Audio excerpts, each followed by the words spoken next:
Vamos a resolver lenguaje coloquial y lenguaje simbólico. Antes de resolver los ejercicios, recordemos algunos tips importantes. 100 es un número, el doble del número es multiplicarlo por 2. Si tenemos así sería el triple, esto es el doble, entonces el triple. Si tuviéramos así sería el cuádruplo. Si tuviésemos así, que también se puede escribir de esta manera, es la mitad. Si tuviéramos así es la tercera parte o un tercio, el tercio de un número.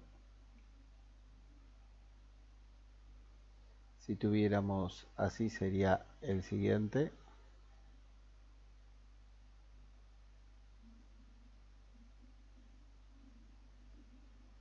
Si tuviéramos así tendríamos el anterior.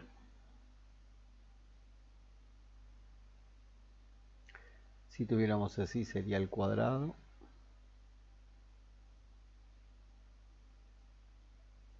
Y si tuviéramos a la 3 sería el cubo de un número. Si tuviera así sería la raíz cuadrada.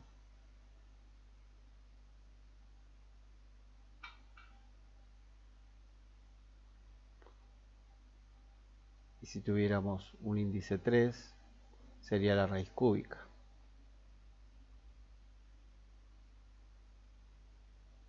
Bueno,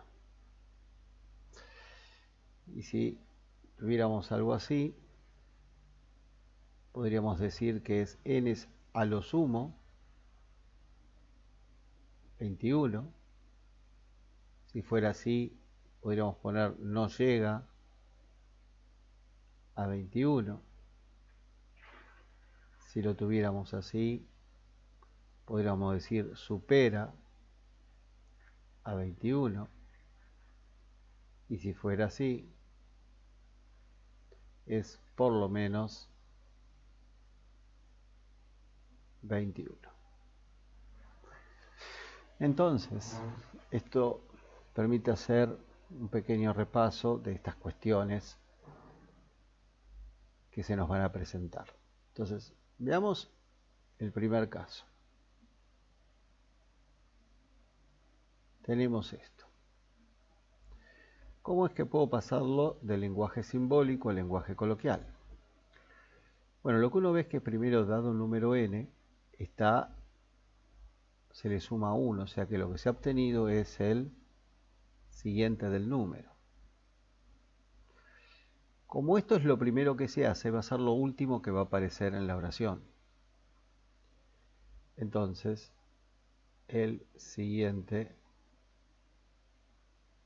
de un número. Y después le hago la raíz cúbica. Entonces, en mi oración va a aparecer antes. Entonces, la raíz cúbica del siguiente de un número, y hasta ahí hice esto de acá. Y me falta multiplicar por un tercio, que es la tercera parte. O un tercio de ¿quién? De la raíz cúbica del siguiente de un número. Observemos que cuando uno tiene que hacer las operaciones, esto sería lo primero que va a hacer, esto sería después lo segundo, y por lo tanto esto después sería lo tercero. O sea, acá, acá y acá. Vayamos a el otro.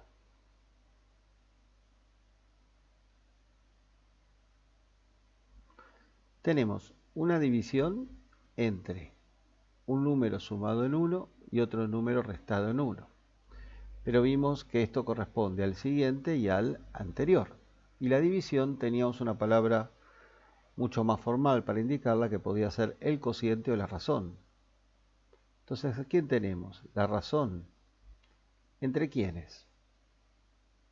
El siguiente de un número.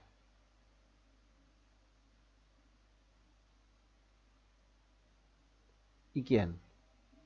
El anterior del mismo número es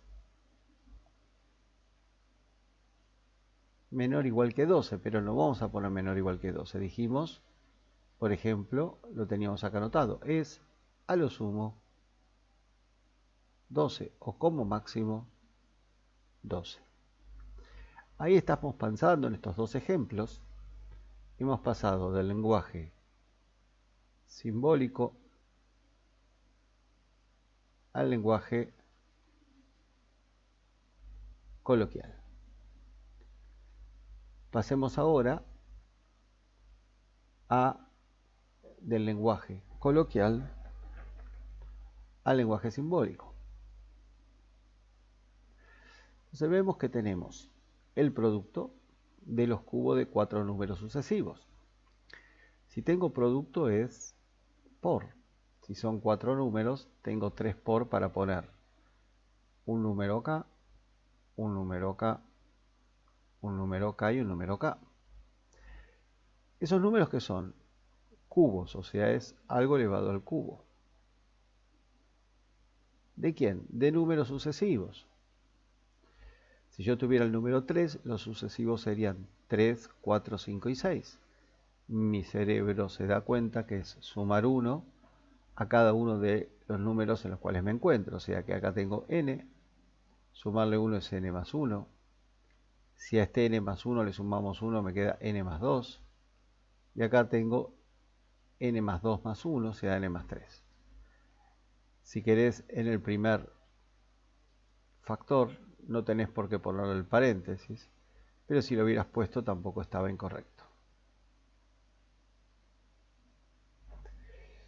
Bueno, y por último, vamos a copiarlo y pegarlo. Dice la suma de un número y el cuadrado de otro. Entonces tengo un más un número, supongamos que lo llamo k, el cuadrado de otro, qué sé yo, m, y está al cuadrado.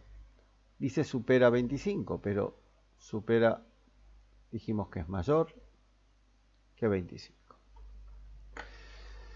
Bueno, con eso hemos recuperado un poco el contenido del lenguaje simbólico y coloquial.